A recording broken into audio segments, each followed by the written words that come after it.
and welcome to a new video on my channel. I just ran, so that's why I'm red in the face. Like I literally came back and sweaty probably.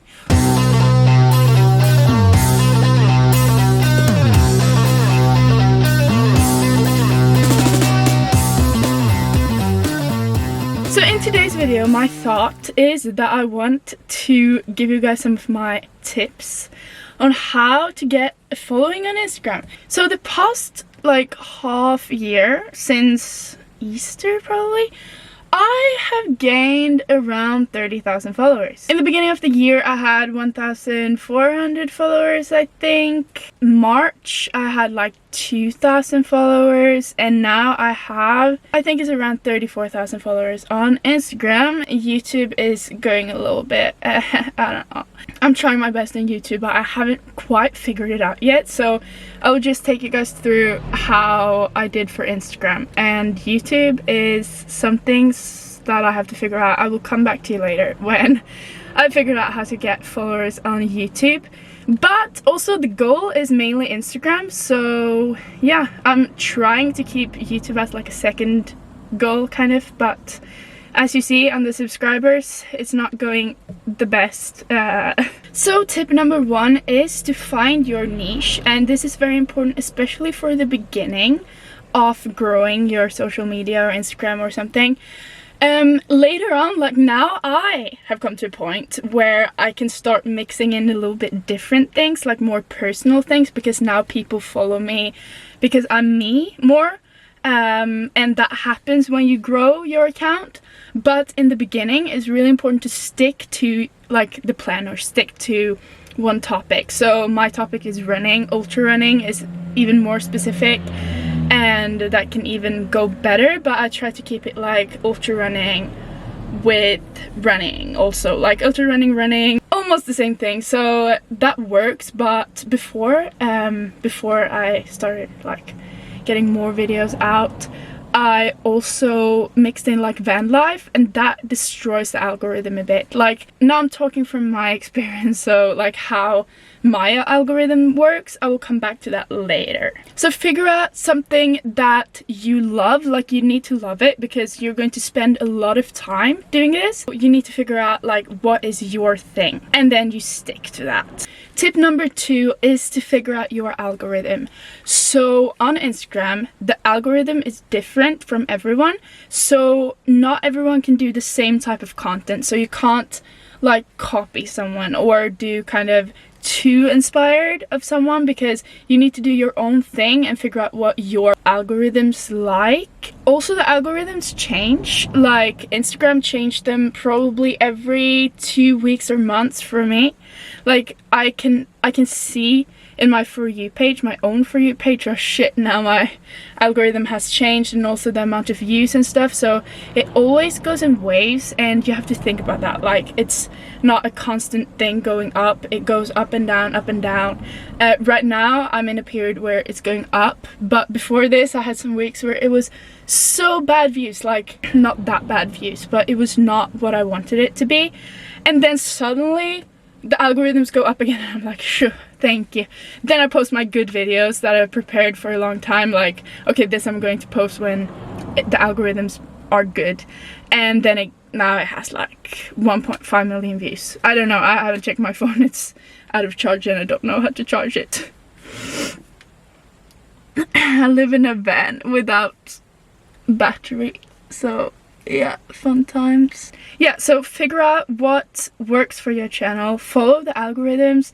If you don't figure out your algorithms, like it's something that you get like a gut feeling about after a while, so it's not something that you can search up or Google. Like you need to figure it out yourself, and it's probably the hardest part of this stuff.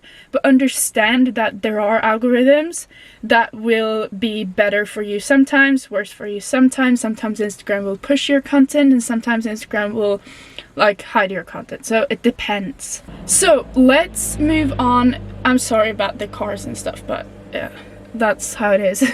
That's probably why my YouTube isn't that good.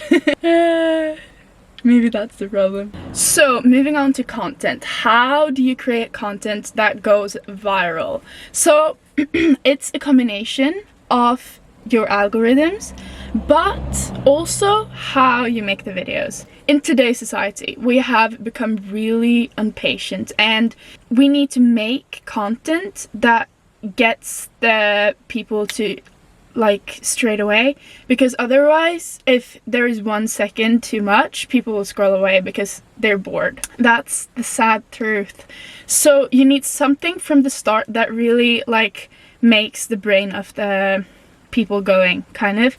Having a text that people start reading is a good thing, because people can't, like, you can imagine yourself when you go and sit somewhere, like your eyes always go up to stuff to read. So having something that pops up that you can read from the beginning is something that the human brain likes. Also, it needs to have a meaning and not be too like, if you're an influencer that follow trends, sometimes it works, but to like have your own ideas with your own trends, or make like a little bit of a twitch to the trends that are going, that is something that is really effective, because if you do the exact same thing, people have already seen it and they will be bored and scroll away. The frequency you should post, I think like a lot of reels. Right now Instagram is actually pushing posts a lot more, so I don't think it's wrong to do posts for also getting some engagement. But usually reels are more eye-catching for people and get more attention, and people stay longer on the app. Or that's why Instagram pushes reels. And I would do 1 reel every day. Like, if you have time, try to do 1 reel every day. 2 reels can be like, you can, but you can also save reels, like do a bunch of reels and then you post them throughout the week. Like, I always do that. I always have like 10-15 reels in my bank. Otherwise it would be too much to think about, and sometimes I don't even have like electricity and internet and stuff like that. So yeah, that's how I solved it. You can also schedule the reels. That's how I do it. So like you can schedule reels so that they get posted automatically, which means that you can just like put everything in the bank. I usually schedule them and then I move around depending on how my algorithm has been the day. So I always schedule like 2 weeks in advance, but I move around every day because the algorithm changed and I notice it, and I post what I think would be better for my algorithm, which can be a good thing to do.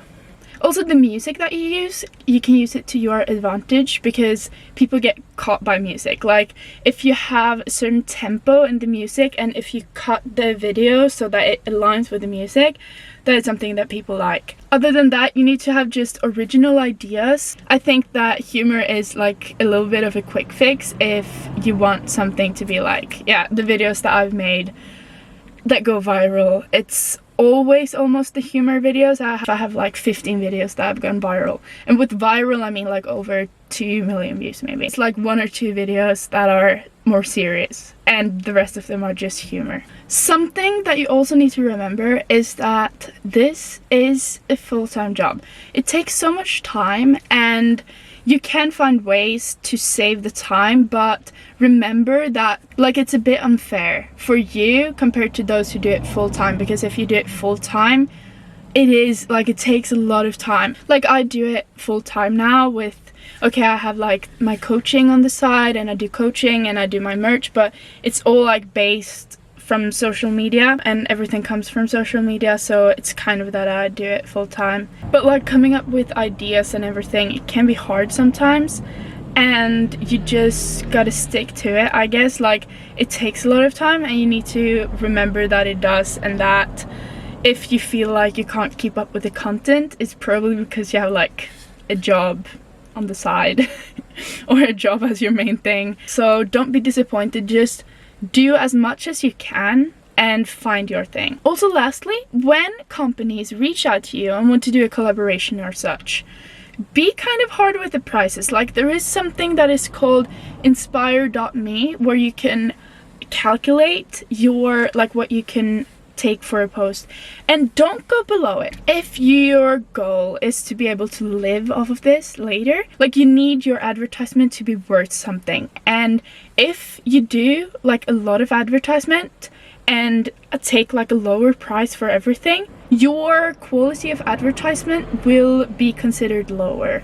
just because you do a lot. And also your followers don't like it. So personally, I have actually tried cutting down. I've cut down a lot on my advertisement stuff. I don't do advertisement if I don't get the price that I want, because of my followers. I don't want to bother them with advertisements. If I feel like someone tries to take advantage of me and tries to take advantage of my kind of kindness and people-pleasing ability, disadvantage, or I don't know, then I get really like, nope, I don't want to do it. So I set the price as the influencer, and the company, they say either yes or no. If they negotiate the price, sometimes, maybe, depends on how much they negotiate and what I get, like what is the deal.